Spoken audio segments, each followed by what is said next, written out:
It is 101. Good afternoon. I'm Lucas Panzica from the 104.5 The Zone studios. The Titans officially enter week one of the 2023 season. They will travel to New Orleans to take on the Saints Sunday afternoon. Mike Vrabel met with the media earlier today and was asked about the progress of Treylon Burks and what his status may be for Sunday's opener. He'll do more today, and he's added more, each day, I would say, since last week, and was diligent in his rehab and worked hard to get back. So, again, we have a little longer week. I have to be conscious that, we're working our execution throughout the week, but also, being mindful that it is a longer week and that we're ready to go for Sunday.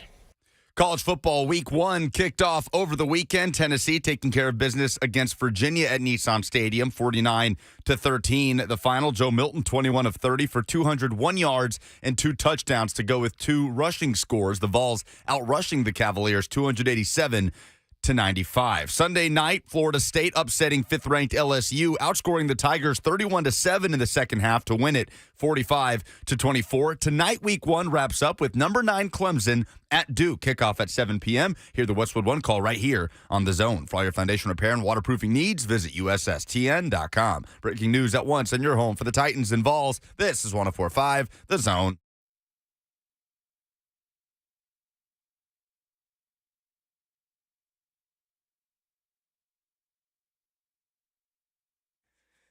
Let's go. Monday.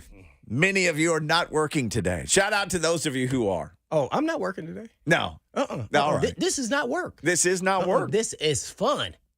It is fun. That's why I do it every day, especially when I'm hanging out with you and Lucas. We're having fun. I hope everybody else who's working, well, since we're not working, but others who are actually working have as much fun as we're going to have today. Well, now, I'm old, man. What's this internet? What's going on, man? Where's the pictures at, man? I know people haven't been in the studio and everything. Well, it's pretty quiet around the building here. Some tumbleweeds blowing through the parking lot. Hello. Yeah, there was some of that. They said, I'm here. And that's what Tennessee said. I am here, and we are here to stay. What do you think about that Virginia game, man? They did what they were supposed to do. Yeah. Because you and I talked about this. That's a Power 5 team. I know they're down. I know they got issues and terrible things happen on the campus, but they were 4-touchdown favorite, and they beat that.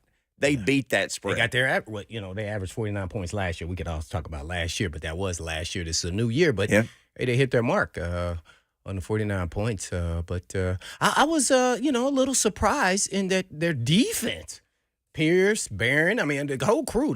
Just the defense was flying around. You could talk about Virginia's offense and everything else you want to, but they showed some speed and, some aggressiveness I hadn't seen from them, even in the secondary, which were issues, which is getting, pass rush and help out your secondary a little bit. And then offensive line. I think offensive line, I know they still rush the ball well. And Virginia's defensive line, if I'm wrong, Lucas, tell me, is pretty solid. But, man, when we go back to pass, I think, they were rotating them in and out, too. So I don't know about that either. I'm not a big fan of that with the offensive line, putting different pieces in. I'm a real big believer in, as a coach, that if that's your guy, stick with your guy even when they make a mistake. Because you chose them. Then why all of a sudden you make a mistake? You know what you taught him? Every time I mess up, I'm going to get pulled. Yeah. So you don't want a guy to think like that because now he's playing not to mess up instead of just playing freely. And it was the first game. So, everybody has to get those kinks out, get that first hit, make that mistake, understand, get some film and everything else. So they were moving a lot of different parts there on the offensive line. I'm a little concerned there. They probably just like to tell you I'm concerned with the offensive line. So other than that, man, they looked pretty good. Milton naturally had the stats. He had some drops. One thing when I watch him, this is why I thought Hooker was better. And he's getting a little closer to that, but he's not there yet. There's some athletes who are elite athletes, which he is, and have a bazooka of an arm, and now he's learned how to put touch on the ball. But there's certain things some players don't have, and he doesn't have it. He's slowly matriculating there, and that is a feel for the game. See? So he's got all the tools. Doesn't mean you're going to be great at it just because you have all the tools. It's almost like a player who's super athletic. You say, oh, man, we're going to put him at receiver or wherever position, running back. And then he doesn't understand the natural instincts. When you run outside, the defense is going to flow outside, and you can cut back. Mm-hmm. Well, that's what I'm talking about with Milton. His feel.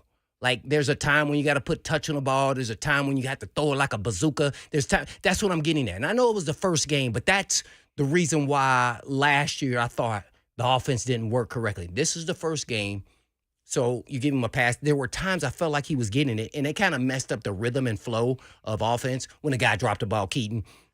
So I was a little disappointed there, but everything else, man, it looked, Virginia was undermanned. Let's just say that. But still, they did what they were supposed to do, and they dominated. So I think, Tennessee has to look at it. Fans have to look at it as this is the first game. It's great and all, but what we're going to do against the big, SEC teams that we're trying to compete against, like Georgia and all the big boys, when you're trying to get over that hump to be elite. So they're definitely not there yet, but we'll see as time goes on when they start getting better. And, oh, by the way, the SEC was 1-2 versus ACC. Yeah. They lost, too.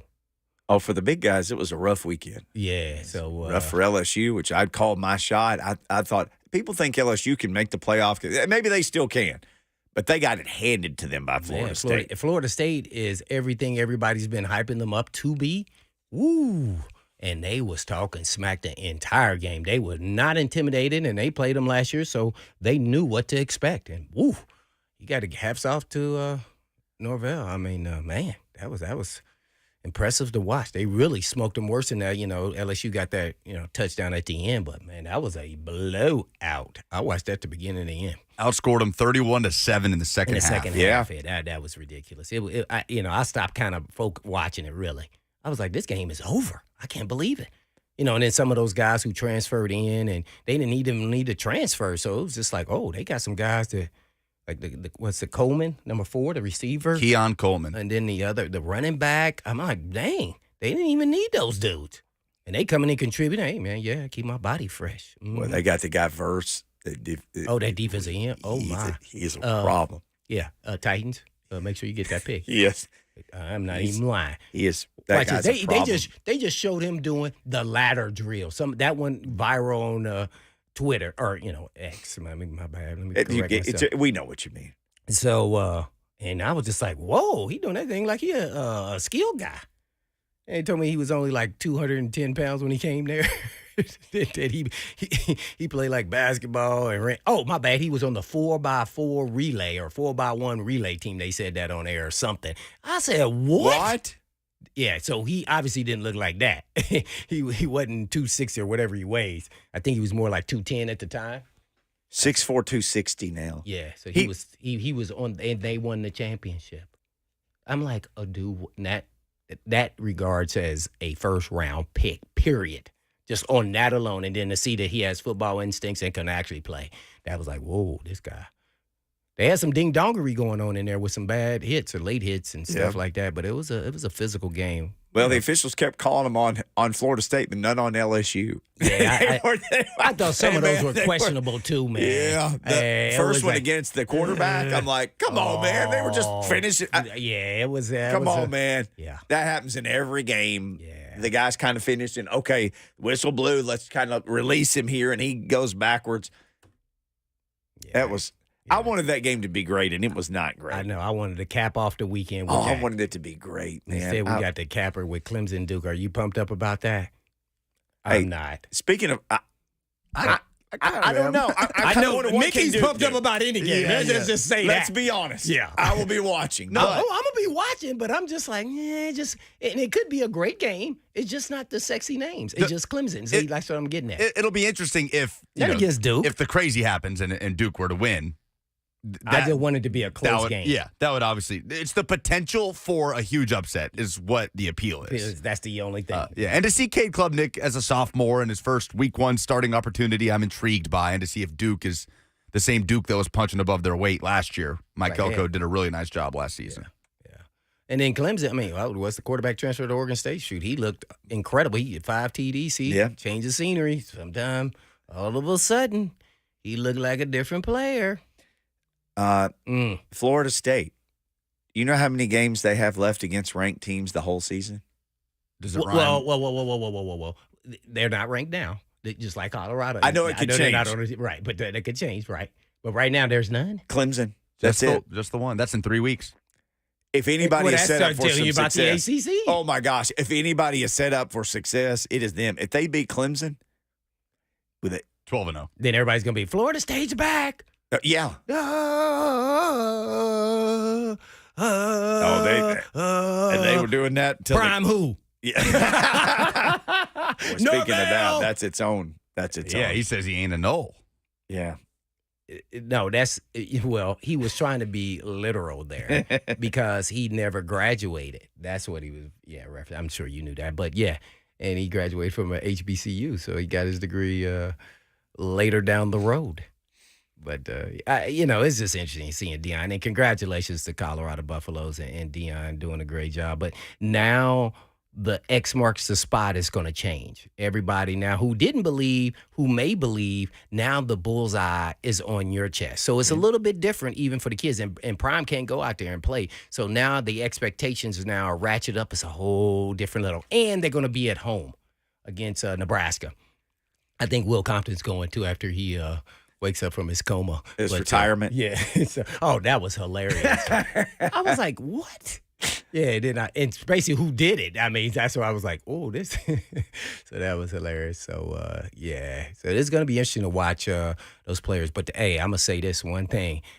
That Hunter, who was the number one player in the country that went to Jackson State and nowhere else and followed Deion to Colorado, that play he made on the red zone is one to behold. He had man-to-man on the receiver. He came off because he peeked. And guess what I teach my guys? Do not peek. Don't do that. Yeah. He peeked and then went and got that. I was like, oh, my. And he's a phenomenal athlete. I mean, you go look up everything, but that there is going to be kind of interesting. I don't know if he'll be able to continue to play that many plays on defense. I saw him taking rest because they weren't targeting his side, and guys were open, by the way. So they're going to see that on film, and if I'm a coach, I'm going to say, hey, we're going to throw at this guy. And we're going to catch him sleeping because he rests out there because he has no choice. But you better be wary and leery of the poison you pick, because, sometimes he plays hard, because he's just that good.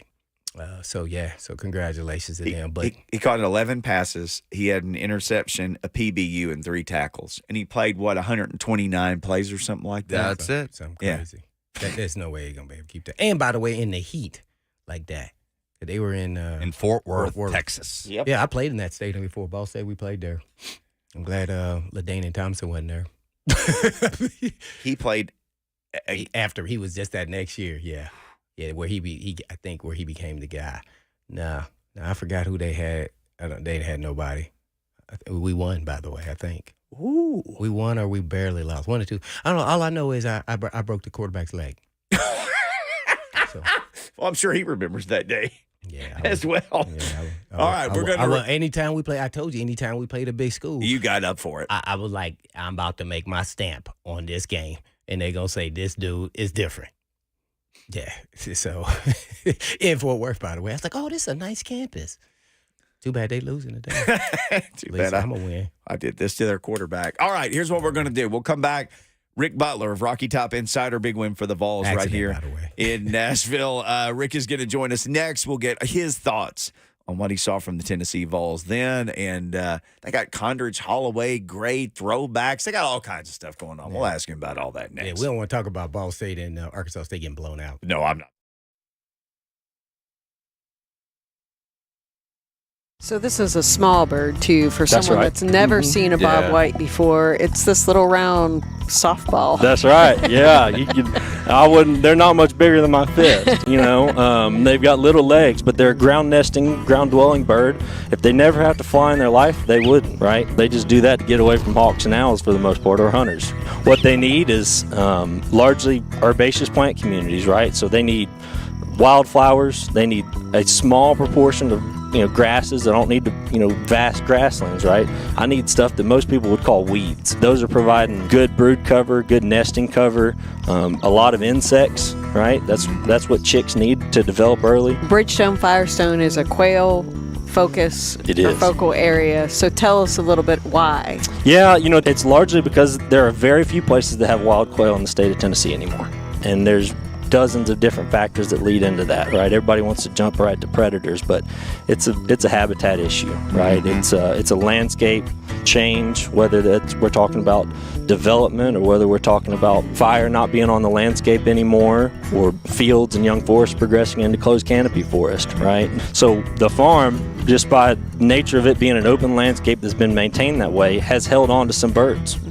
And compared to most other places in the state, we're one of the very few. On top of that, the potential for growing that population, it's higher here than just about anywhere else.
Blaine and Mickey 104.5 The Zone. Hopefully everybody's having a relaxing day. We're relaxed. We're super relaxed because anytime Ric Butler is in the presence of us, we're super relaxed. Rocky Top Insider Zone, Ric Butler. Rick, what's going on, man? Thanks for jumping on with us today. How are you doing? Hey, guys, thanks for having me on. I mean, I'm doing good myself. Just got back from the Mid-State yesterday.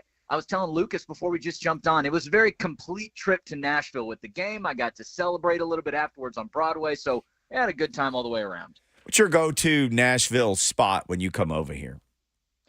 Well, that's a great question. I'll be honest. It's more of where my friends are already headed out. I think we did, what is it, Midtown? I guess that's kind of off Broadway a little bit, but sometimes, you can't help but go over to Kid Rock's bar and see what's, all the chaos that's going on over there. Yeah. So that's where we ended up stopping by on Saturday, at least. Well, there's plenty of places to get into some trouble over here. Vols didn't really get into any trouble on the turf on Saturday. They did what they were supposed to. It was a little bit slow for a while, and then they eventually took care of business. Biggest takeaways for you, good and bad, from Saturday from our own buddy Ric Butler? Yeah, I would say just from the good perspective, man, the defense really came out and showed you that they were flying around, that they were aggressive, and that they were going to the football, and they were able to tackle really well. I felt like on Saturday. There's this offense gets a lot of the storyline a lot of the time, and we know that when we're talking about Tennessee football, our mind starts to lean over to offense more often, talking about Joe Milton, talking about that offensive line.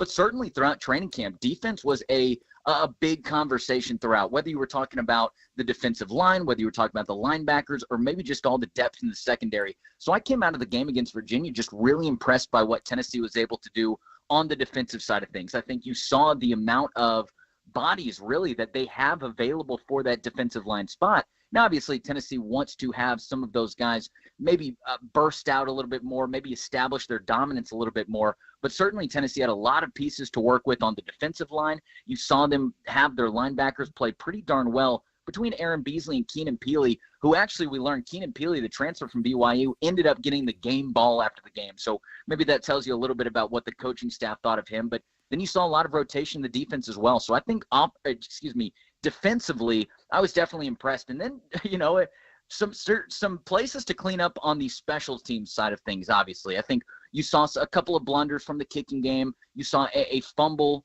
on the punt return from D. Williams. So plenty of places to clean up right there on the special teams. I think that's something to notice. But even going back over to the offense, I think they'll get into a little bit more of a rhythm next game against Austin Peay. And again, not too challenging competition right there. But for Tennessee's offense, just breaking in Joe Milton, breaking in some of the offensive line members, I think that you want to see them establish a little bit of rhythm earlier on. So that isn't anything that necessarily concerns me, but certainly a takeaway from Saturday. Do you think the special team stuff was what Heupel even talked about? The guys never punted in a game in America before. Do you think it's first game jitters or first game this or that, or do you think this stuff could linger into the season a little bit? So I do think that this is early season jitters. Now, I want to be careful not to say first game jitters, because ultimately I think they'll be fine next weekend against Austin Peay, get to come back home. But you look ahead to Florida in that third week and you say to yourself, man, Tennessee cannot afford some of those kind of mistakes, some of those turnovers that they had. Florida could be a team that could take advantage, especially in the swamp. So we don't necessarily know if Jackson Ross is rattled after that first game, but just if he's maybe a little bit shook after that first game. But either way, I do think that you have to knock off that super quick and be able to turn around, because, again, it's not going to be as necessary next week. But you go into Florida, Tennessee's going to have to punt the ball away. They're going to have to get some good distance on those kicks. So I certainly look at that as maybe an early season storyline to watch, but maybe not one that's too concerning. Now, obviously, Jackson Ross is a guy who just came to America just last year. He's playing Australian rule football. Man, you even saw him punt with his both left and right foot against Virginia on Saturday. So I think they're really just getting him up to speed, but seeing what he can do and seeing what he's comfortable with most importantly.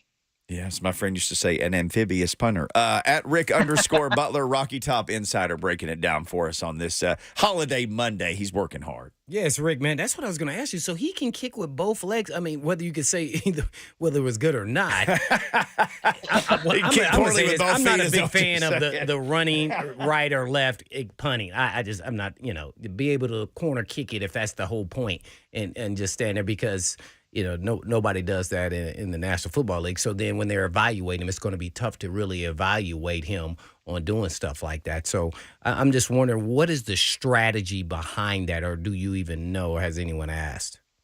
Yeah, that's a great question. It's something I'm not entirely too familiar with myself. There's been a little bit of conversation with it just between Mike Eckler, Tennessee special teams coach. Josh Heupel touched on it a little bit today. But I think what they're just trying to do is just trying to get him as comfortable as he can be when he's kicking that football down. But if you're going to go with sort of that Aussie style of the kick, to me, it's got to be shortened up a little bit. And granted, I can say that I was never a kicker in my life, but we've learned a little bit along the way. There were some moments in the game on Saturday where they were almost pulling a guy in motion before the snap because he took those kind of 4, 5, 6 steps out to his left or his right before taking that kick. So I do think that there's some things to clean up there. I think that some of it was probably just first game jitters, but it is definitely something to kind of keep an eye on. Again, not necessarily concerned, but I want to see how much he goes to the left. I want to see how much he goes to the right. I want to see how much he uses kind of that running start to kick it. There's some interesting things going on with Jackson Ross kicking the ball for Tennessee. Right. Well, special teams, as much as we can have some questions, just like Williams, returning the kicks or fumbling,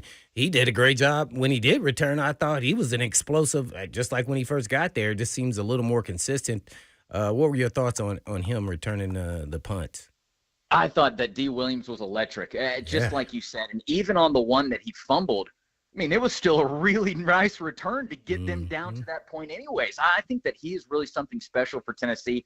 One of the storylines throughout the training camp was him moving back to the kick return position as well. They ran through a couple of guys last year, but now D. Williams looks like he's pretty much going to be taking the majority of Tennessee's kick return duties, both kicking and punting. So you saw him work a little bit of that. I think you can tell that he's more comfortable as a punt returner, but man, this guy just has some absolutely electric wheels to his game. Now, one of the conversations, at least yesterday a little bit, was, hey, D. Williams is playing in the secondary. He's kind of bouncing back between cornerback and safety. Is there any conversation going on inside of the program to maybe move him to offense? Exactly. Josh Heupel expelled those rumors today. He said, you know what? Actually, no. We have a good plan to keep him at the secondary. We understand that he's very dynamic with the ball in his hands, but that looks like they're going to keep him over on the defensive side of the ball. So who knows? Maybe that changes later in the year. Obviously, he is a really dynamic guy with the ball, but I was really impressed from what I saw in terms of punt return. And who knows? I think that could certainly get Tennessee in a few advantageous positions throughout the year. Well, let's talk about the trenches, and that's how you win games in the SEC. And I was a little disappointed in the O-line play, and I know they were rotating some guys in, and maybe because of the heat and everything else, but what were your thoughts on the O-line play? It's kind of hard to say that when you had, 3 running backs and the rushing yards that you had, but in totality, they just didn't look like where I thought they should be at this point in time. Yeah, sure. It's interesting. You look at the run game and you see that Tennessee went for almost 200, maybe even 300 yards on the ground, and that was really good. And you do give some of that credit to the offensive line, but I think that maybe spoke to more of what Virginia's defense was doing. Now, I'll say to this: when I left training camp, and this is completely just my own opinion, but the offensive line was probably the position I was the lowest on coming out of it, even a little bit below the secondary. So to me, they did exceed my expectations a little bit, but again, they were set fairly low coming out of training camp because of some of the things that you mentioned right there, because of the turnover, because of the transition, because of the injury that's happening right now to Cooper Mays.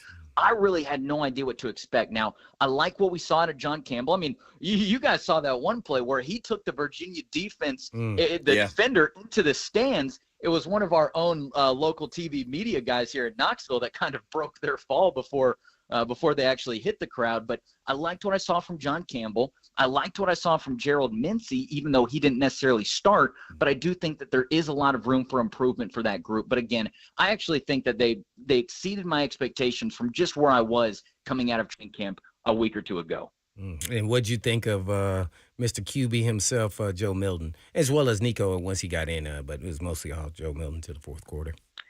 Yeah, I thought it was a good game for Joe. He obviously did not do anything detrimental, did not do anything bad, but you were missing some of those big plays down the field. But I think we can say that, hey, anybody who's watched Tennessee football, anybody who's preparing for this season to follow the team, we already know that Joe Milton has that big shot in his wheelhouse already. So even if that didn't necessarily break out on Saturday, I think that's okay. And there would have been a big shot down the field if Ramel Keaton had caught that 80-yard walk-in touchdown right there early in the first half. So I thought that Joe did a good job of being operationally solid. I thought that he was efficient with his movements. But one of the biggest things to me coming out of the offseason, coming out of training camp was we have to see this guy make good decisions on the field. To me, that was one of the best parts about Hendon Hooker's game last year, and in a lot of ways why Tennessee's offense was able to be successful, because Hendon Hooker was just such a good decision maker.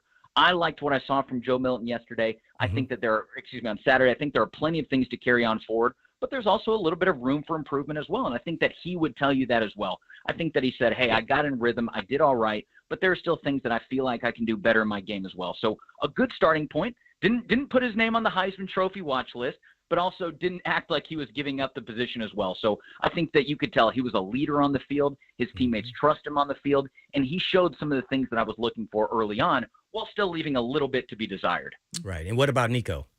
And from his Sure. little bit of time in there.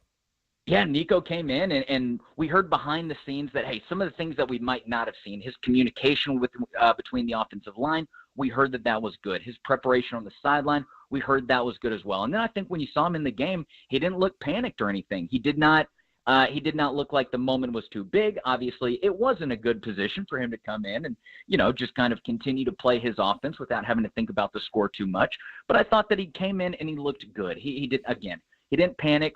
He did not fall flat on his face. He almost made that pass in the end zone that was a little bit too high for the receiver. I can't remember who it was, but I thought that was a nice little play just to use his feet. I think that what you're going to see from Nico this year is going to excite the Tennessee fan base, even if it's not too much going forward. But from all that we've heard, Nico Iamaleava's development inside the program has been nothing less than exceptional in what the Tennessee coaching staff is looking for. We on with Ric Butler, Rocky Top Insider. Did you have 2 sacks from James Pierce on your bingo card ahead of the game? You know what? I wish I could say I did, but if I'm being honest, I certainly did not. And I will say as well, there were a lot of conversation throughout the offseason about who was going to be that edge rusher that stepped up for Tennessee. We know that Byron Young was doing it last year, but you look at the options, right? Roman Harrison is the returning veteran, but maybe doesn't have the type of ceiling that some of the younger players do. Josh Josephs got on the field the most out of that young group last year. But then you also had James Pierce Jr., who really kind of just had a special teams role for Tennessee. None of the Tennessee coaches or none of the Tennessee players are really coming out throughout the training camp and saying, hey, this James Pierce Jr. guy, he looks completely different. He looks like a force to be reckoned with. So even though they didn't say that during training camp, I do think that that's what we saw there on Saturday. He now, to me, might be one of the more intriguing pieces to watch here in the first couple games of the season. Maybe a guy that wasn't entirely on my radar. I can't say he was on my bingo card for 2 sacks in the first half. But really what Tennessee wants to see now is, hey, how are you going to take that and build off of it? That's a great start, but you also got to remember the competition that was involved. So I think what Tennessee wants to see is, again, continued work right there, continued speed and continued power. But he quickly turned in for me as one of the most intriguing players to watch here early on. Yeah, this is projecting down the road a little bit here, but did what you saw from Florida versus Utah make you feel better about that upcoming trip for Tennessee? Yes, I think it certainly did. And to me, there was we knew that Florida was going to kind of lean either direction quickly into the season. And I think that for Tennessee, it's great to get them in week 3, even despite the fact that it's on the road, even despite the fact that it's late at night. I think that getting to this Florida team early when Tennessee has the veteran presence that they have is extremely important. So I do think that leaving that Florida game on whenever that was, Thursday, and then seeing what Tennessee was able to do on Saturday, I do feel good. But I think you still look at the same spots when you think about this game. You still need Joe Milton to have an excellent game right there at quarterback, able to dissolve some of the pressure around him. I think you look at the special teams now and you say, hey, that's another position group that really needs to step up, or else they could really put Tennessee in a little bit of trouble for that game. So I did leave the weekend thinking that Tennessee's got a better shot than I gave them maybe originally, but I think that is absolutely a winnable game for Tennessee. Obviously, we know that, hey, if they want to compete towards the end of the year, if they want to compete for the East, then that has to be a game that's checked off on the list early in the season. Hanging with our man Ric Butler, Rocky Top Insider. He is at RIC_Butler on Twitter. Well, Rick, we mentioned it, a 3-headed monster here with the 3 running backs rushing. Pretty impressive. You think they can continue this as the season progresses?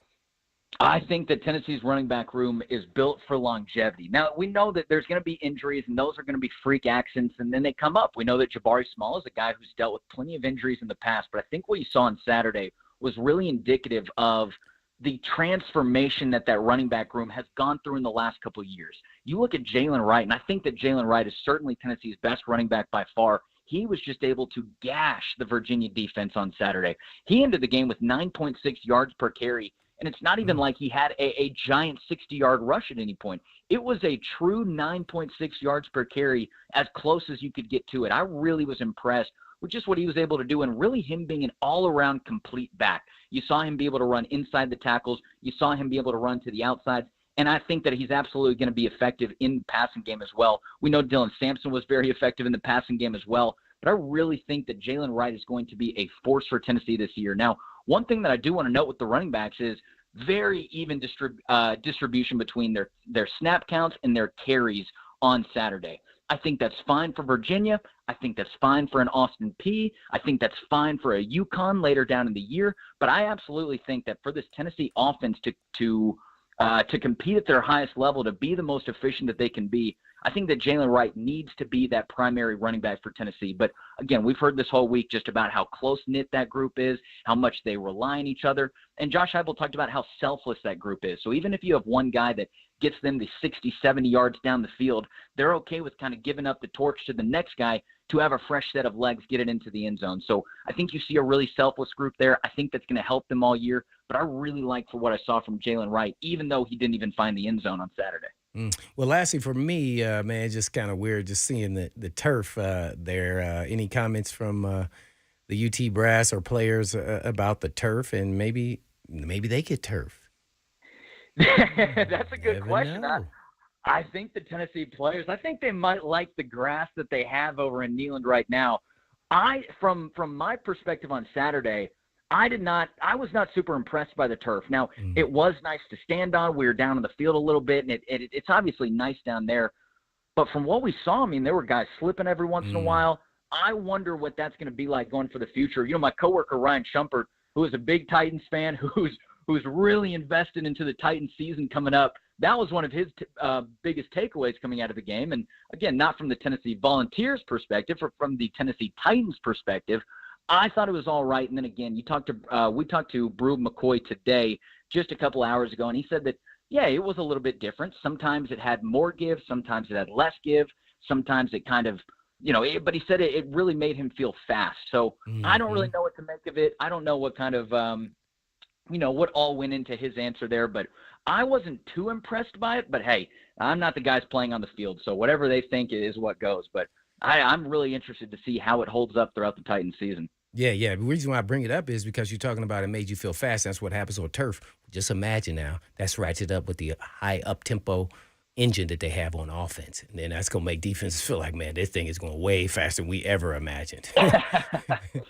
And I think maybe that's what Virginia felt a little bit throughout Saturday. And I think that's what, obviously, we know Tennessee wants to do to these opposing defenses. It's just, man, a feeling of overwhelming them. And I think that's what they can do once these things start to go. But you saw the receivers, a little bit of a stagnant start. I think it took them a little gassed. And maybe that. And I think maybe the turf, even to your point a second ago, maybe that had a little bit of impact on it. But I think they got everything pretty much in motion by the time the second half rolled around. Oh. Rick, on the way out, got like 30 seconds. Your thoughts on the Condridge Holloway version of the smoky gray throwbacks? Oh, man, I have been flip-flopping on this the last couple hours. I started out and I wasn't a fan, and then I waited a little bit longer, and I started to like them again. Now, I'll say this. This is the easy answer. I would have loved to have seen the true throwbacks, right, the orange and the white. But we also know that, hey, Tennessee is pushing the smoky gray. This is something that they want to invest in. So, I don't know. I sit here. What time is it? About 2:40 Eastern time, 1:40 Central time. I'll say that I like them a lot. I kind of have now started to lean back that way, but I reserve the right to change my answer. But as far as right now goes, they've grown on me throughout the morning. What do you guys think? I always think of Brent Schaefer in it. I love the Holloway version, and then the white with orange shoulders version. This is taking some getting used to, but I don't dislike it. I mean, if you're going to wear smoky gray, this is as good a way to wear it as anything, I think. I'll take it. I'm good with it. Yeah, I like the smoky gray. I like the smoky grays beforehand. that they wore, I guess, doing, what Butch Hey, era. and Josh Heupel mentioned this in his press conference today. I mean, they're dealing with 17-year-olds, 18-year-olds, the That's recruits and the marketing. prospects. man, they 100%. want It's for them, black. not for us. Yeah. Yeah, they love these new jerseys. So Josh Heupel specifically said today that the recruits are digging it, and I think to them that might be what matters the most. It's the only vote that matters. Rick, man, we'll always vote for you. We appreciate the time. Fantastic stuff at Rick_Butler, Rocky Top Insider, for all the latest on the Tennessee Vols. Thanks, man. Yeah, happy holidays. Hey, thank you guys. I enjoyed seeing you back in July. I'll catch you guys back at some point this fall. And, man, thanks for having me on the show. I really appreciate you guys. We'll do it again soon for sure.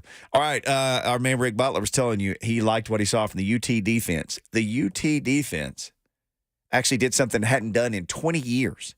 They accomplished something they haven't accomplished in 20 years on Saturday. I'll tell you what that is next.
Mickey, no bad moons rising around here. All of our moons are not troublesome. Oh, Andre Rison, boy, he was a pretty good player there, man. Shout out to everybody who's working today. Oh, there are people working today? They're like, well, there's not many. It was tumbleweeds blowing through Nashville when I drove into town. We the only ding-dongs working. No, man, there's plenty of other ding-dongs. Shout out to all of us. Speaking of that, ding-dong of the week Happy is Labor Day. coming up next. Happy Labor Day to everybody. Kids out of school, everybody living it up today. Oh, I know. We had practice today already. I saw this from our man Ben McKee. This Big Ben. Big Ben. Gentle Ben. The gentleman. Big gentle Ben. From Ben McKee. Dating back to last season, Tennessee has allowed 27 points, 9 points per game total in its last 3 outings. This total marks UT's fewest points allowed in a 3-game stretch since giving up 17 in the final 3 games of the 2002 regular season. And that's Virginia, Clemson, Vanderbilt, dating back to last year. Tim Banks' crew. Hey, man, they played other 3-game stretches, and they couldn't do it. I'll take it. I mean, if I'm a Vols fan, 9 points a game for the last 3 games, I'll take it. 11. So how many did Clemson score in the bowl game? 14. Vandy didn't score. Yeah. Virginia got 13. And the VFLs had 11 TFLs in this game, too. Oh, no, that was impressive.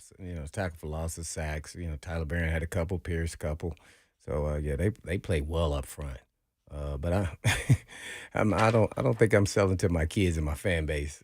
Granted, it is a stat, especially for me. I'm not a real big proponent from one season to the next season. It's different players, really, at the same time, whether they're maturing, some graduated. But, hey, you got to take what you can get. Defense, and Coach Heupel gave them all the credit. They really played really well. So hopefully they can keep that up, and they'll be in a lot of games. I know we hadn't even predicted what we thought their records were going to be. Where have we? You said a couple times about the Titans and the Vols. You've given your prediction. What did you say? Oh, I know. Yeah, that's what I said. What'd you say? I know what I said. Did you say 9 or 10? I said 9. I honestly think I said 9 for both. I think 9 for both. I don't disagree with that. I think 9 with a chance to win 10 in the bowl game. Right. Although one of the games that could trip you up is Florida, and I do feel better about that game after seeing Florida. Florida look against Utah. I don't know, man. I don't know, man. I feel like that should be a game that I don't care where it's at. I think Tennessee, if they do what they're supposed to do, I think they're gonna win.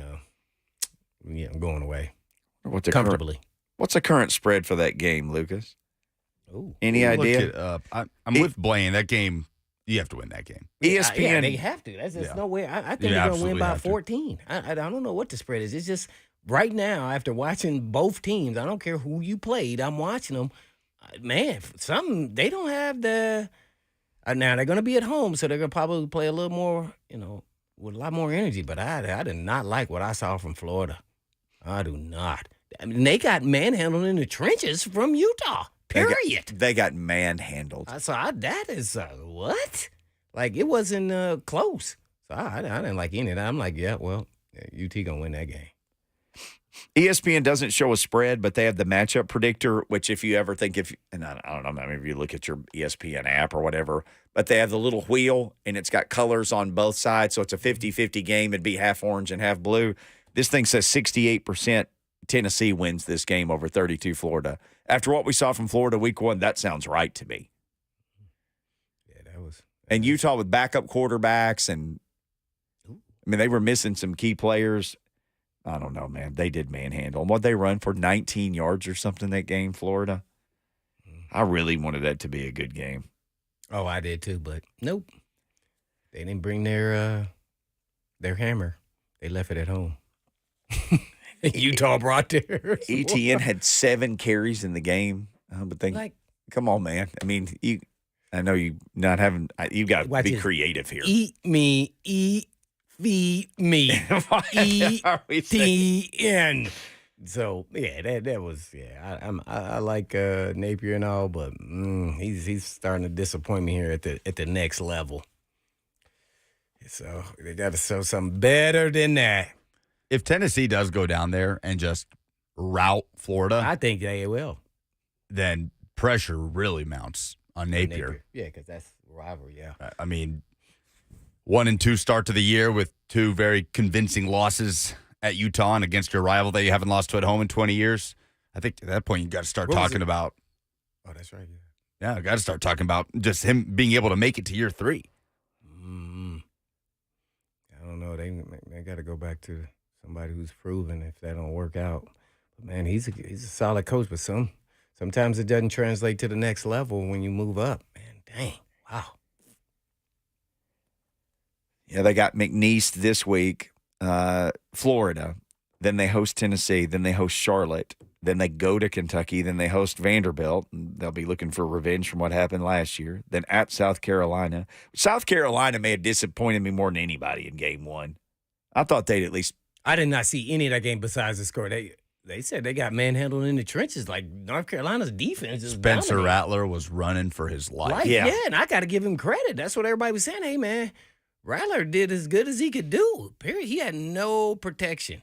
I was like, dang, North Carolina's defense is like that? Guess who's the DC? The old Schwarzenegger. Who? Not Jim Schwartz. Gene Chiswick. Sorry. The Gene Chisenator. Chiswick. Yeah, sorry. Chisenator. The Chisenator. I said the wrong nader. Mhm. Yes, Gene Took a little Chiswick. 5-year hiatus and went to the booth in the SEC and came back. And that was what their biggest question mark was how they would bounce back this year on defense. Not a good defense a year ago. No, but they bounced pretty good when they bounced South Carolina in game number 1. Again, I wanted that game to be fun to watch. What was Beamer talking about? He blamed the referee. He said they were eating hot dogs. What he was talking? I was like, what is he talking about? He wanted them to. He was mad at the Beamer officials. post game after losses is always kind of funny because Is he he's always divert or finding like something? something like that he's upset about. Yeah, Well, I mean, if they weren't eating a hot dog, we're out there. The chain gang eating a hot dog. We're maybe we trying could to. have gotten this onside kickoff. Yeah, but we couldn't do it. Oh, I would have followed that up with what did I got to do with what happened in the game? We can discuss that in hour 2. Bring your hot dogs. We'll be ready. Our chain gang has got hour number 2 measured up. Need some hot dogs too. And we got Ding Dong of the Week coming up and headlines and everything next. Speaking of hot dogs. Yeah.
"40 years ago, we opened our doors with one mission in mind: We'll be right back with the top 10 songs of 1983.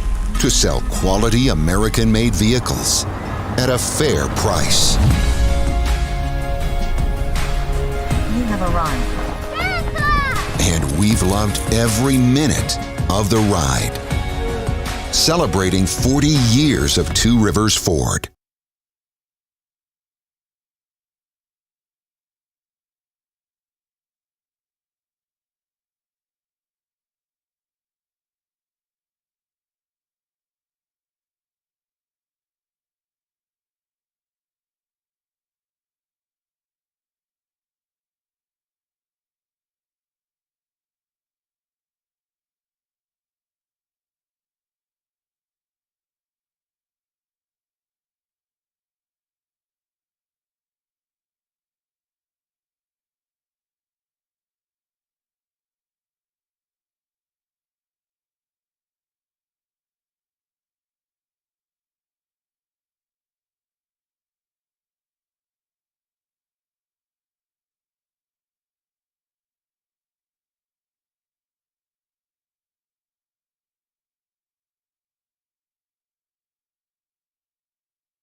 Blaine and Mickey, 104.5 The Zone. What's going on, everybody? Happy Labor Day to you. Happy Labor Day.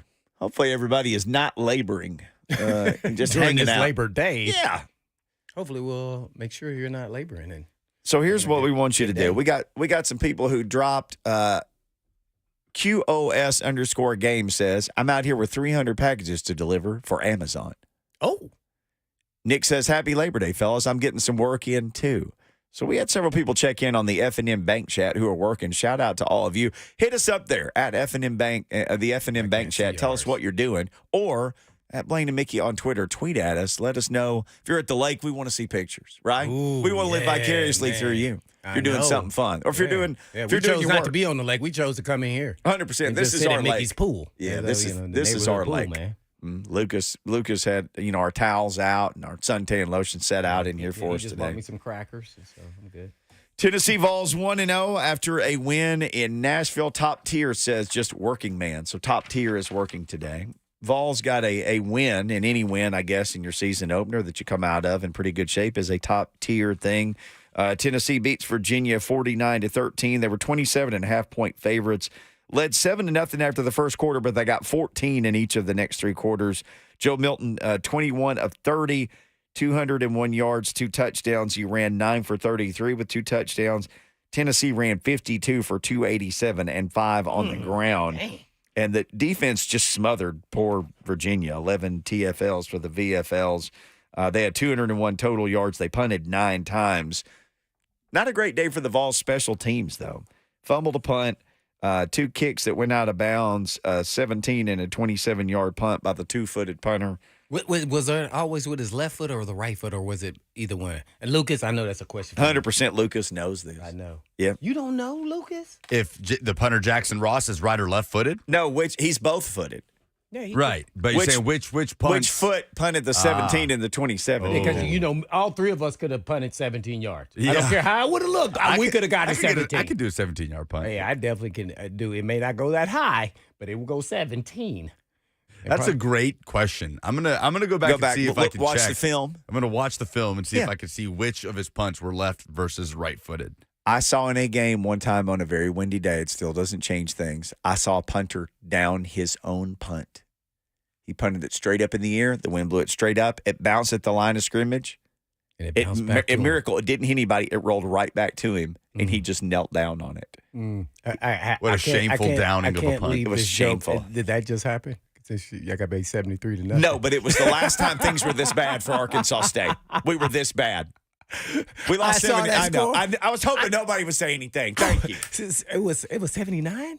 No, it was 73 now. Oh, man. Yeah, the Fighting Butch Joneses of Arkansas State. By the way. And then you tried to trade one of your quarterback to Ball State, and then he got benched. Lane Hatcher got benched? Yeah, they played 3 quarterbacks. Well, this is his third school. He went from A-State to Texas State, the home of Aaron Brewer.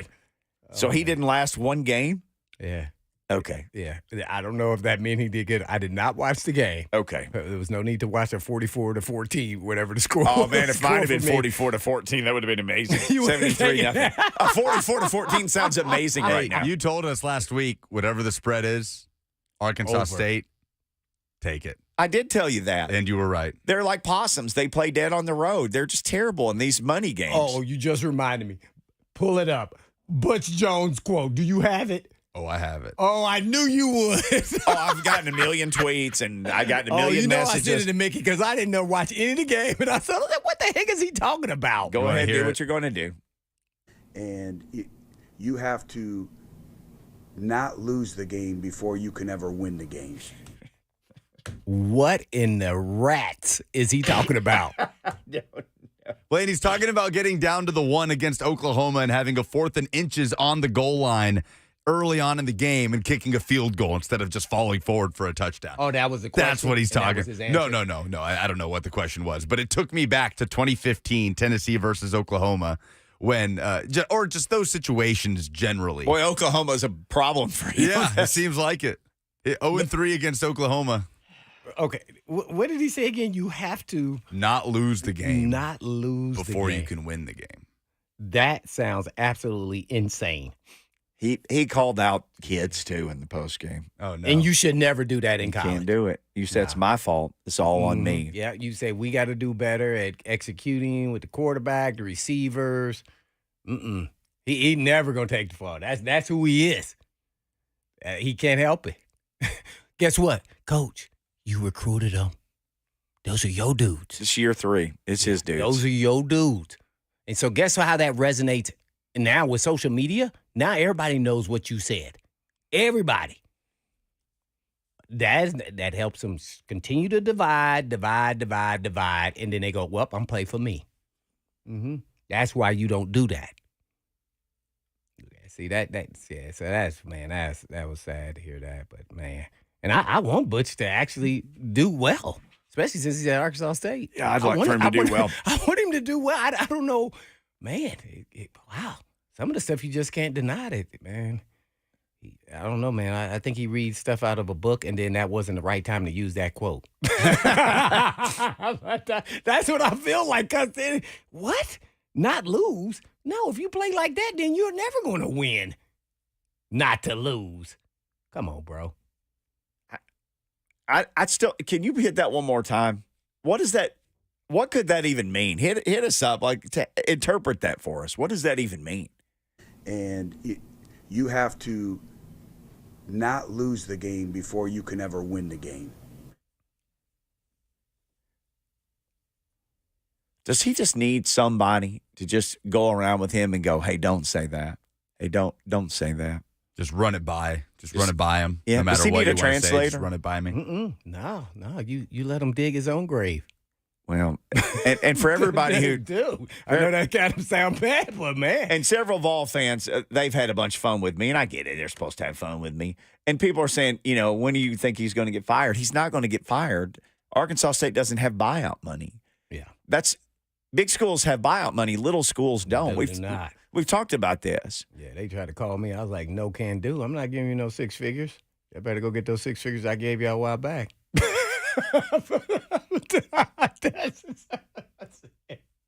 Hey, no can do. That's a waste of money. But Butch got an extension after last year. What? They got an extension. For they how won long? Another year. So when's it end? It's I think this year and then 4 more. Oh, so why did he need an extension on the? Huh? That's a great question. I don't understand. I don't know the answer. He hadn't won a game. It wasn't like he was recruiting some big time quarterback, and I need to get an extra year to make me 5 recruited years. JT Shrout. That's who started quarterback yesterday. Who he didn't even recruit to Tennessee. Okay. Ty Helton and Jeremy Pruitt brought Shrout to Tennessee, and then he roundabout found a way to meet up with Butch at Arkansas State. So how did he do? I mean, obviously he didn't do so well, but I mean, he still could have had some decent numbers. I did not look at the game or any of the stats. So did he look okay? I honestly, I didn't even look at his stats. I watched the first quarter and a half of the game, and it was already 28 or 35-0. So I just stopped watching. It got out of hand. It got out of hand so fast. He was 12 of 26 for 148 yards. Okay. And no interceptions? No picks. No. Somehow, Arkansas State did not throw a single interception, and they only turned it over once. Yeah. So the handful of people who remain optimistic have pointed to just the lack of turnovers and the fact that I don't think he got harassed much by Oklahoma's defensive line. I think he just got rid of the ball or they ran it and didn't get anywhere. Through a lot of incomplete passes. So then it was basically the offense wasn't doing very much, but and the defense couldn't stop them. The defense, Oklahoma had 642 yards. I was going to say, what did Saban say once, like poop through a tin horn? Yes, that's what that was. Okay, think of the tinniest horn and the runniest poop. And sorry, I'm not trying to ruin anybody's What's the most yardage in a college game an offense has put up? Not points, but yardage. That was 686 yards, you said? Yeah, I bet that's probably not 100 yards even within the record. The record then has to be close to 1,000. I bet it's close to 1,000. There's got to be. Lucas is furiously internating in there. Since we Debbie Downers, I'll just talk about my chirpers. All I can say good is that we scored first. That was. I'd take that. But yeah, then you take that. Where did the momentum go? I mean, what happened? Man, next thing you know, dudes is falling, getting knocked out of the game. Man, I got to turn this. I got some more constructive things to do than watch this. Pat Mahomes had 819 yards by himself total in a Texas Tech game in 2016. Oh, wow. That's the most by an individual. Oh. What's the most total? Oh, Lord have mercy. What's the most total yards by a team in a college football game? Total offense in one game, 1,021. Andre Ware led Houston to a 95-21 thrashing of SMU in 1989. The Cougars put up 1,021 yards of offense. The score was what? 95-21. This was post-death penalty for SMU. So it took them forever to come back. They were just decimated. Oh. Now they're in a power conference with no TV money. Well, what's the second most? 'Cause that one, that is the record. But, I mean, they had – they beat them when they were down. Come on, man, that run and shoot. Man, it may be harder to find number 2, but number 1 is 1,000 yards. I tell you, that's a foul. Wow. Yeah, that's tough sledding there. Andre Ware. Yeah, Andre Ware. Did not go as planned in the NFL, though, for any of those Houston quarterbacks from back in the day. Houston Cougars, that is. All right, ding-dong of the week time. We just talked about some ding-dongery that involved my alma mater and a former coach of the UT Vols. You got a ding-dong, hit us up in the F&M Bank chat.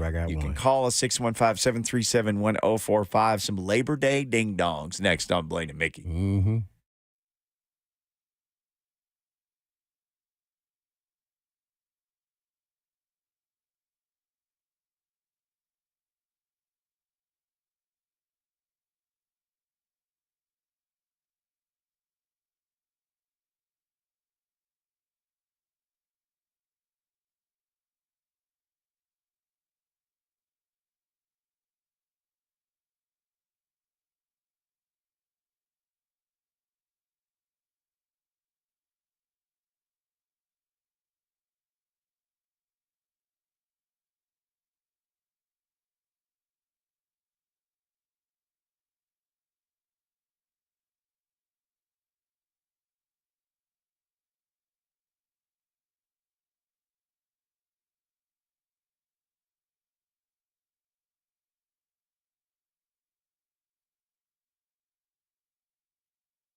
Ring a ding ding dong. It's time for Ding Dong of the Week. Labor Day ding dongs all around, courtesy of Mark Spain. Go to markspain.com to get a guaranteed offer on your home today and start packing.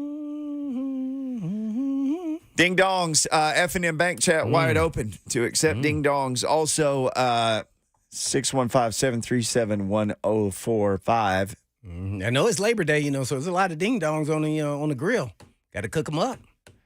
What you got? John K says Ding Dong of the Week is Ramel Keaton. He changed his number from 80 to 9. Oh, that's why I dropped the ball. I know it.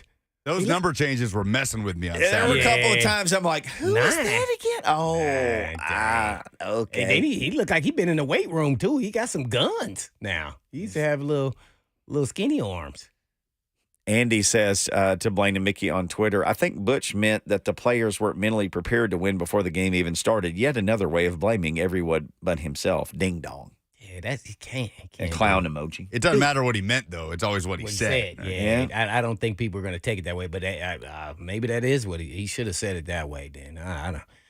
If you're going to throw people under the bus, just say, hey, man, people had a lot of blown assignments, not doing their job. You can say that in a broad brush, but dang. You have a guaranteed contract. Like, why do you have to blame other people? And they can't fire you. They don't have any money. You're fine. You're not going anywhere. So what is it? You're not at UT. You probably some big program where all the pressure's on you. You probably have all of this year and all of next year, and honestly, maybe the next year before that number would get low, and because they gave him an extra year. Dang. Yeah. Yep, they gave us an extension. We're doing so good. Oh, ding! So, what's your ding dong? You got a ding dong, or you wanted me to go first? My ding dong is Jarvis Jones, former Georgia outside linebacker, current Georgia staffer Jarvis Jones, who was arrested on charges of reckless driving and speeding less than 24 hours before Georgia opened up the season on Saturday. So a lot of people probably remember Jones' playing career. All-American linebacker for the Georgia Bulldogs, played for the Steelers. So he is part of the Bulldogs player connection, or he is the Bulldogs player connection coordinator on Kirby Smart's staff. He was arrested Friday night on misdemeanor charges of reckless driving and speeding, released on a $2,400 bond. That makes now, since the tragic crash that resulted in the loss of life for two people within Georgia's program, a football player and a recruiting staffer, that makes 14 Georgia players and now coaches cited with moving violations, whether it be reckless driving, speeding, whatever it might be. This problem continues to plague Georgia's locker room, now within the coaching staff. I wonder how that becomes a thing. Remember, Panda was kind of somewhat, wasn't he doing donuts or something? Yep. Once he got here, he was, yeah. Man, I wonder if that's just a thing there. Kirby Smart got asked about it. That was his main topic of conversation here in Nashville at SEC Media Days. And what was the phrase that he used? You guys remember something like, we're trying to stop the super speeders. Wasn't that it? Like the really speeding, like not just regular speed.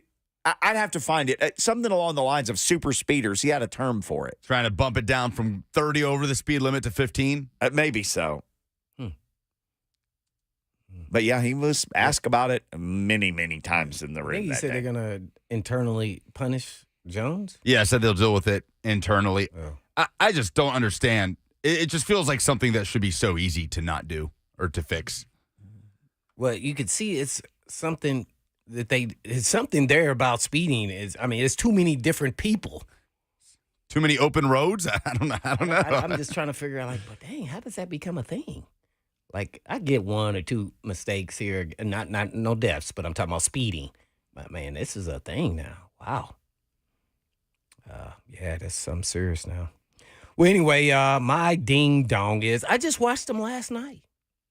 LSU's quarterback, Jaden Daniels, right? Is this about him jumping into the line? Exactly my point. You tried to jump in the air with a whole bunch of people around in the air like you Air Jordan, and you got smashed. You better keep your narrow, you-know-what, on the ground and dive face first before you think about jumping over a stack of people. You better stay down there. You're going to get hurt. You're not going to finish the season. So I thought it was hilarious because he got smacked. And I was like, dang. There was one time he didn't jump, but he tried to maneuver after someone kind of tackled him on the goal line. And I thought he was going to get hurt because, he must be real flexible because his legs were caught up in the turf. And the guy hit him. And I was like, uh-oh, he might have buckled a knee or something. But, yeah, that jump was really, really kind of funny, especially how the guy hit him and smashed him and just stuck him back. We've all been there. Don't do that again. Yep. And Brian Kelly, we're going to see how they handled this adversity because they got their behinds spanked. And I don't think Kelly like getting spanked. No, he said we weren't the team that I thought we were, essentially, was one of the quotes I saw from him. Now, that's a head coach. That's a leader. Like, okay, keep this up. Guess what? We're going to be running till the cows go home. Moo. Yeah, Daniels threw himself in harm's way. Numerous. You could see it, like, this seems like something bad's going to happen. And he got met in the air by somebody's shoulder who then took his, what'd you say, narrow butt and drove him right back into the ground. I thought he'd really hurt himself. But that's how you get your ribs broken or concussion. It's a miracle he got up after that. He's tough as nails, but don't do that, man. Yeah, don't do that. Yeah, I wouldn't recommend that. Really a ding-dong for LSU, ding-dong for South Carolina, and a ding-dong for Florida. In those big games, opportunities for the SEC to show itself, they took it on the chin. Now, the Vols were heavily favored. They did exactly what they were supposed to do, and so did most everybody else. Arkansas beat West Carolina, and Kentucky got Ball State, and Ole Miss hammered Mercer, and all the things that are supposed to happen. We could go down the line. And Vanderbilt handled A&M, didn't they? Alabama A&M. Yep. Not 47-13. Alabama got Middle Tennessee. They finally picked a quarterback and wouldn't release a depth chart, but they got past Middle. Man, they didn't even play the guy from Tennessee. Well, he did. He was third string, right? Simpson? Ty Simpson, yeah. He attempted one pass Saturday. Boy. 1 for 1 for 5. He's got a perfect quarterback ready. Oh, my. Tyler Buckner, he got to throw 5 passes in that game. Milroe ran 7 for 48. He was Bama's leading rusher in the game. But, yeah, the SEC kind of laid an egg in those marquee games on TV. You would like to have seen something better for them, a better showing. It was not such, though. Who was the most disappointing? LSU? LSU. Because there's a lot of people that thought LSU was, and they very well still could. But people had them picked to win the West and all sorts of stuff. So if you're Saban, you're like, well, okay, let's just see what we can do then. All right. Okay. Yeah, and we might as well just go on and just put your coach Butch on the ding dong. Yeah, I got a lot of messages from all of you this weekend about that. You can put him on there. At one point, he was so emotional. One of the players had to kind of pick him up off his knees on the field, and that even SportsCenter put that out. It was everywhere after this game. During the game, he was down on his knees, crying. His face was he looked so emotional, but I don't think he was crying. What happened? Just watching the end of a 73-0 butt kicking. Yeah, he was kneeling down. He was kneeling down on the field. And a player came and patted him on the back, and then physically kind of picked him up and patted him on the back. Now, this is the first I heard of this, so I'm gonna probably be knee-jerk reaction. That is 73-0. He should have been so pissed that he was angry. And you're saying now he was all, oh, my God. He looked like that. Horrible leader. Horrible. You should have been pissed off like, hey, man, at halftime. And you wanted to see who really you got on your team. You want to see who is going to quit at halftime. You don't see it. You find out real quick when you turn on that tape. Who playing pissed off? Now, I don't care if you're going balls to the wall and make a mistake. I want to see who is pissed off that we getting smoked. Yeah, that is not no response. I don't want to see no coach talking about crying and getting all whatever he was doing. No. Boy, that's why I cannot be no athletic director. I wouldn't, bye. Butch, please. And they're going to need your money to do that, though. Yep, I give my money for that. They're going to need Lucas's money and what mine. The heck yours. Is that? Wow, man! This dude's an actor. That's an act. Now, you got to know that. Come on, man. That's like Ball said going in the game thinking, oh, man, we're going to win this game. Did you see what Vegas said? That y'all are favored to lose by 35. That's what it was in Tennessee. I never to today. I sat there next to the athletic director. The lady now, she's at Iowa. Mm-hmm. And I said, she said, yeah, I think we're going to have a shot. I said, did you see the? She said, well, that's what Mike New said. No, Mike New made a mistake. Coach, 35. Yeah. They don't make a mistake. 35. It's going to be somewhere around there. Yeah. So what are you doing? Was he talking to the players or was you? No, he was talking to me. I said, man, I'm sorry. But we're going to get beat by 30 at least. And Texas State defied that this weekend, though. They were, I think, 27-point dogs. Okay, well, Baylor. Where is Baylor's program at this point in time? Stop that, man. Come on. They were hosting game day not that long ago. By the way, Texas ago. State, I just remember this, and I'm thinking about it, make sure I'm right. They had a whole he did all transfer portal people. He did not even sign a recruit out of high school. He did all portal. Yeah. It's like he was like the Dion nobody's talking about, right? Because he's not Dion, but he went about it the same way. Because they were terrible again TJ Finley, the former LSU, and then Auburn is the quarterback. Right. And he had himself a game. Yeah, so he had some dudes. Yeah. San Marcos, hey, if you're going to play at that level, San Marcos is a nice little town in Texas. Oh, is it Texas State? Oh, Texas State. I've never been there. I've been there. Fighting Aaron Brewers. It's like a tiny San Antonio. They got a river walk and everything. Oh, I love San Antonio. That's a good little spot. I mean, there's worse places you can spend 4 years of your life. It's like a tiny San Antonio. City there, man. Okay. Not so little now, but we used to do. I've been in the Alamo Dome and the River Walk. That's where they used to have training camp for the Oilers. They don't have an Alamo Dome there, but they had on today. Yeah, they do have a nice campus though. Well, I've never been to Texas. You need to go there, Texas State. It's a nice little spot in the world. It really is. Aaron Brewer, man, hats off. He got to spend 4 years there. Hey, what was my coach's name? He was a coach there. He was the DC there. My DB coach was the Titans. It used to be at Texas. That's horrible. I can't think of his name. Starts with the E. Everett Withers. Yep. Yeah, he was there. Yep. Yeah, he was the head coach even there for a while. Yeah, he was. Well, he became interim and head coach in the Yeah, Everett Withers was my last year with the Titans. Oh my goodness. Yeah, he was the head coach there for a couple of years, and they were down during that time. All right, I have to ask this because people keep saying we got ding dong tweets about this a couple of days ago even.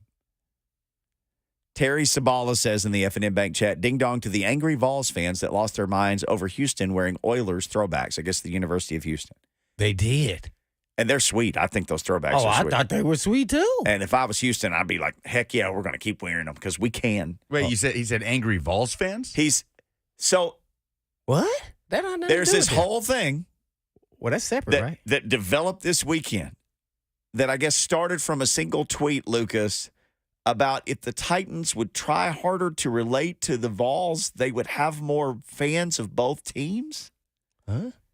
What are we talking about? This is a whole thing. This is the whole weekend on Twitter. Well, maybe I missed it because I know there was a hat with Tennessee Titans logo and then a Vols on the side. I don't know. I think we're all over the place right now. I'm not sure. I think we're referencing four different things. Oh, I have no idea. I don't understand. You talking about they should draft players then? Is that what they mean in there, Lucas? I feel like that's what they mean without wanting to say that. I don't know. We're talking about Charlie Burris of A to Z Sports, who tweeted out that Titans have been spitting in Vols fans' faces for X amount of years, and that maybe if they catered to the fan base a little more, they would have better turnout for games and more support in the state outside of Nashville. And that caught a lot of traction. So people were supporting what he was saying? No, people were mostly. Oh, okay. But it's created all kinds of online arguments between Titans fans and Vols fans and people that are both. I don't know. It's a whole thing. But Terry literally says in the chat, it became a whole thing.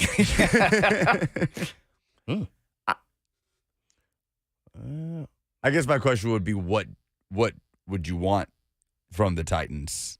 I mean, you could have drafted Trey Smith, but everybody could have drafted him 6 times because he went in the 6th round. I mean, I wanted Trey Smith. I think that's what it is. I think it's upset that they took Will Levis and not Hendon Hooker. But Yep, that's exactly. And there right. was a lot of it that, like, well, Vol fans don't even like the Titans. I know plenty of people who are fans of both. Yeah, but how could you not be? I mean, people used to go to the Vols game and then come to the Titans game the next day. most of my friends are fans of both. Yes. I mean, strategically, if it works out, hopefully you can maybe get an elite player that you can draft. But I mean, they're looking at everybody. If my team's GM is drafting for in-state PR, that's a red flag. Yeah, for me. The NFL is different now. I know they may be referencing maybe helping attendance, maybe or something like that. By connecting with Vols fans. It just stems from Tennessee fans setting the attendance record for a football game at Nissan on Saturday. Well, we all know college football and the passion in their fan base is totally different than the pros. So, yeah. And then they're used to seating, 100-some thousand people at UT games? 100,000+. So, yeah, this is, Vol country. So, I mean, yeah, they're going to be here regardless. And it may not, the Titans got here after the fact. And so it's a little different. It's always kind of interesting. You're talking about competition amongst pro team and a college team. And see, it's because Tennessee, let's get to the root of this whole conversation, is because Tennessee was first. Their fan base didn't have a pro team. So then now you're trying to transitioning when a pro team comes here to those same, I guess, football lovers to come to your stadium and your games as a pro team. So I guess that's where it all stems from to me. And it's just two different types of fans to me. The NFL thinks that, they they're the big bad boys, a $1 billion industry, and that they can do whatever they want. That's kind of, just to be, honest. That's it. Regardless if people sell out the stadium or not, they got the TV deals. A lot of people don't show up who actually have tickets. Oh, sure. Don't come. So to me, it's two different markets. Now, are some of the people the same that are Tennessee, Vol fans and Titans fans? Yeah. So to me, it's totally different. You just can't compare two different.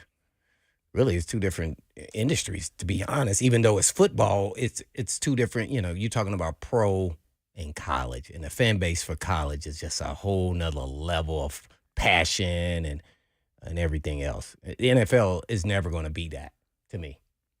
Yeah. First of all, let's start with the players. The players are playing for the money. Guess what? The money just started now with the NIL. So they're playing for the passion to get to the money. So, and everybody's not getting NIL deals. So the passion is, oh man, to me, I love watching college football more than I do pro because of the passion to play. And some guys could be great college players and never even get drafted or have a shot at the pros. It's amazing about the passion that you play with at the college and all the fan base and the support and the alumni all across the country.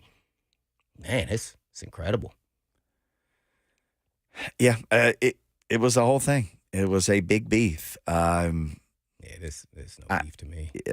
I don't get it, but here we are.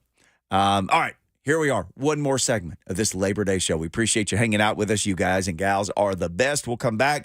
Mike Vrabel has talked about the backup quarterback situation. Have they picked a backup quarterback? He named one? You'll find out next. Yep, I text him.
Blaine and Mickey, 104.5 The Zone. Rest in peace, Jimmy Buffett. Oh, yeah.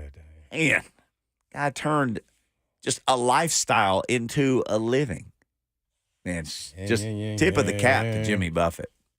Dude was just having a good time, turned having a good time into his whole life. So, a lot of y'all are huge fans. And oh, I definitely was. Ooh, those nice road trips we used to take when I was a kid. Mm-hmm. You and Jimmy Buffett? Yeah, listen to it. Yeah, Mm-hmm. oh, yeah. He was everywhere. I think when I used to go to Kings Island all the time. Also, the guy from Smash Mouth, Steve Harwell, he passed away. Had some great health complications. I missed that. I did too. Wrote 2 huge hit songs, Walking on the Sun and All Star. And, as somebody who wanted to write hit songs, I know Smash Mouth isn't probably all your favorite, but guess what? Those dudes did it, and he did it, and rest in peace to him, too. Yeah. He said, speaking of Walking on the Sun, did you just catch that blue moon stuff? It was so bright you couldn't look at it. The moon. What is that? Educate me, Lucas. Was the moon in line with Uranus or something? Like, why did it look like that? What did you just say? It's planetary talk. What happened? Why can't I? He will not turn his mic on. I didn't turn my mic on. I thought it was me. I kept reaching down like, dang, is my mic turned down? The only thing I know is that we don't get another one until 2037, so I hope you enjoyed it. God, I'll be so dead by then. 2037? Yeah. Oh, that's not that far away. I know, but I'll be dead probably. 14 years. I'm just going to give up before then. Titans are, I guess, okay, Butch. giving up on finding a backup quarterback. Well, this is a whole show, but I told my wife, we were talking about dreams, and she said, what are your dreams? I said, I don't have any dreams left. Is that bad? I don't dream much. Like when you're a kid, it's like, my dream is to be a fireman, or my dream is to play for the big Vols, or I thought you were talking about literal dreams. Like no, I don't have a whole lot of those either. But like I told her, I don't have dreams anymore. I said I have great dreams for the kids and for you, but nothing for myself. But what about some of your your punch list things that you want to do? I'm not. Those are still dreams. Been punched. I got no more dreams. Yeah, no more punch. My dreams are dead. Because you went to a Cardinals World Series, huh? Well, I never saw him play in the World Series. I've been to playoff games, but not the World Series. Still a dream, Mickey. I don't know. I just dreamed they'd be decent again. I dreamed that the Titans might pick a backup quarterback at some time. No. I have a dream. The Titans go win a Super Bowl, and I'm in attendance. I know. Well, you did your excited. best to make your dream come true. Had you not been I still want KO'd. that to happen. I want that to happen. I just want to say I was there or at least watching it. You helped build it. We got this sound from Vrabel. They picked a number 2 quarterback. Uh-oh. I think a lot of it is based on the game plan, about how we feel like who would step in there and help us. And, Will's been out a little bit, but excited to get him back this week and continue with Malik's maturity, and we'll kind of see where it goes at the end of the week. So that was, have you picked a backup quarterback? He said no. They said, he said no. They said yes. He said not yet. They said, have you picked the captains? And he said, I think you'll find out tomorrow. So then somebody followed up the quarterback question and said, what do you want to see then to know somebody's the backup quarterback? And that was his answer. That was his answer. That is, wow. It's just hard for me to guess what he's thinking here, but nothing makes sense for me. Just nothing. It's just the backup quarterback. The reason why it's a big discussion is because it was a battle. It was a battle. One got injured, and he didn't finish, so he lost. It's that simple. Was it close? Yeah. But until he got hurt, then you're not available. Now, in the National Football League, we could talk about young quarterbacks, and, both of them are young, and Malik Willis had somewhat of experience, let's say, but he's a totally different player this year than last year. So to me, he's the number 2. So I just don't get it. And there was a pecking order after the draft, right? And going into camp. Yeah. Malik Willis was the 2. So I think and then they all are a little bit surprised. All of the games. Well, because there was no choice, but he functioned as the number 2 even when Levis was available, correct? Right, okay. Yeah, in the first preseason game. He was the first. He got the start. So that's what leads me down the road of, are we going to love Vrabel as the head coach, but are we going to love Vrabel as the scout who picks his players? Because That's what this leads to. Only thing why somebody wouldn't do that. Like, why wouldn't you just name who's number 2? Shouldn't matter. And then I don't know if a quarterback can actually get better from practice. Well, that's my question for you. He kept saying that, and he didn't say it, but he alluded to that. And I'm like, huh? It depends on the game plan. Huh? Tell people how many reps a 3 quarterback gets in a week for a game, Blaine. None. I'm just being. I know things have changed. How many does a 2 even get? If the number 1 gives him some reps. Okay. Yeah. So what happens, we had Neil Donald, who was a veteran, so it's totally different. So he would come over and just torch us and get us so pissed off on defense. It would just be irate. I'm like, dang, man, you just giving us great look. You're killing us, man. He'd just be laughing. Like, yep, I got to work on my game, too. So, and then when we had some young guys, they would naturally make mistakes, but they're throwing where the card says throw the ball because that's what the card drew up. Right. So a little bit different here. I just don't know how you can get better, but until you see them in a game. I'm a real big proponent, me personally, just game, because I've seen so many guys look good at practice, and then they stink it up in a game. And then you go, he ain't the dude. So, and I don't think that'll happen with Levitt. I just don't think you can get better, like where you take over the number 2 job. Unless Malik Willis goes out there and then stinks it up when he gets an opportunity to play in a live game. Now, you can talk about the turnovers and everything else, but at the end of the day, that's probably like most backup quarterbacks. So I don't know, man. That's a tough call, man. You know, these coaches all want to be right, and they don't want to be challenged or asked any questions that they don't want to give you the answer to. So for whatever reason, he don't want to give us the answer. And at the end of the day, it's actually the end of our day. We'll have to pick this up tomorrow. So, in the meantime, in between time.